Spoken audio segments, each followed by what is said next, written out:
What's up, everybody? My name is Shannon and I am still waiting for my Satyr, and today we are talking about the last book in the Mortal Instruments series, City of Heavenly Fire by Cassandra Clare. My first thought upon finishing the book was that I'm finally free. I actually did like the first 3 books in the series. Were they great? Not really. Did I like super enjoy them? Mostly because they were kind of dumb, not necessarily because of the story, but they were good for what they were. They were a product of their time. Moving into the second part of the series, overall, like the main thought I've had in my head is, why do these books exist? And upon finishing them, I really still don't necessarily have an answer. Like, we do get to explore more about like Clary's brother. We do get to explore more about Jonathan and like everything that he goes through. But really, it just felt like 3 more books of just living with our characters, which is fine. Like, it actually did make me like Simon by the end of it. I liked the development that he got. You do get to spend a lot of time with like the ships and everything like that.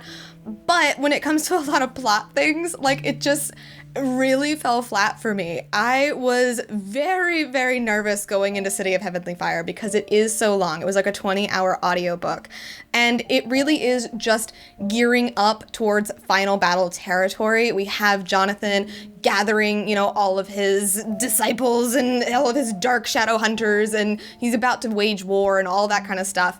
But largely what this was, I feel like, was setup and resolution for other books. I am going to talk about spoilers a little bit because I was spoiled a bit on this book, but the thing I was spoiled on I thought was like major, and it turned out to not be. So it's commonly known on this channel that I read the Infernal Devices first. I read them in high school. I loved them. I never read Mortal Instruments until now, but when I was reading these books and as I was kind of learning more about Jem, because I wanted to look up more about him, I spoiled myself in learning that the Heavenly Fire that is now inside of Jace Herondale cures Jem of, his affliction. He had to become a silent brother because, he was dying from this drug, and ultimately it cures him and he's able to become a person again, which then he goes off and has his like beautiful epilogue in Clockwork Princess.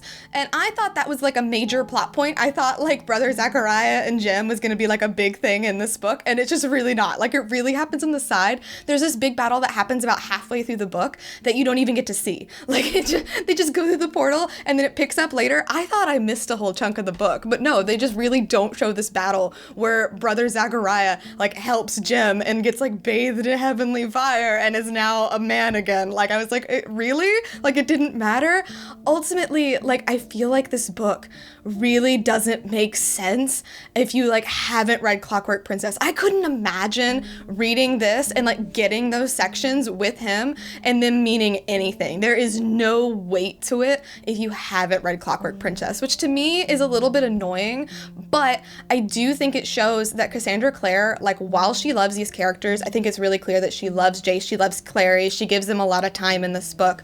Like, her interests and like what she was wanting to do lied elsewhere. They lied with the Infernal Devices, and they also lied with Lady Midnight, because in this book it's basically all set up for Lady Midnight, which I tried to read. I only read about a chapter of it before I dropped it because I had no idea what was going on. I was really confused. It was going kind of slow for me. But this is all set up with how Emma loses her parents, like how she fares in the war, like what becomes of her at the end. Like, it's all setting up that book. And I feel like when it comes to the Mortal Instruments, it just really got the short end of the stick. Like, there's no other way to describe it. This book is just a lot of traveling. It's a lot of talking. The only bits that I really found super interesting were the ones that were setting up Lady Midnight. Like, if anything, and I guess that's kind of the purpose and the aim, I am kind of interested in reading the sequel series now. I wonder if I would like it better. I wonder if I would like, do okay with it.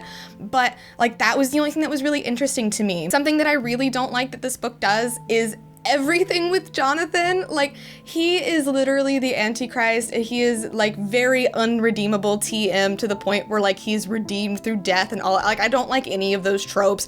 There's more incest in it. Like, again, it just was really, really strange to me that we kept revisiting these things. And the biggest thing that stuck out for me was that Jace and Clary have sex in this book, but they have sex in the demon realm in the sand, and it was just really weird. Overall, I definitely think that City of Heavenly Fire for the back end of the series, it was better than the other two. Like, I felt like it held together more. There was more going on. There was more intrigue. But there was just a lot of nonsense in it, too. Like, it was a really long book, and yet we spend no time talking about certain characters that die. We spend no time really, like, with the plot. It's all just our characters kind of doing things that we've already seen them doing, and then just setting up and finishing off other things. So, for me, I'm very glad to be done with the Mortal Instruments, and as a whole with the series, I kind of felt like it was really like dragging on, being like, okay, I'm ready to be done with this as a book just so that I can now be writing other things. So I am giving City of Heavenly Fire a C-.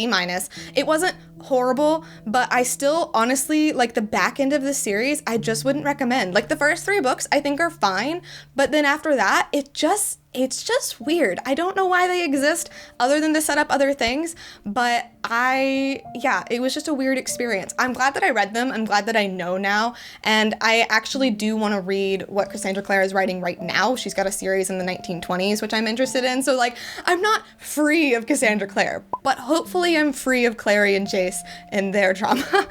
But, like I said, I'm giving this a C-. I'm very happy to be moving on to other things now. But anyway, thank you guys so much for watching this video. If you liked it, be sure to hit that like button down below, and don't forget to subscribe so you can talk books with me every week. That is everything I got for today, and I will see you guys next time.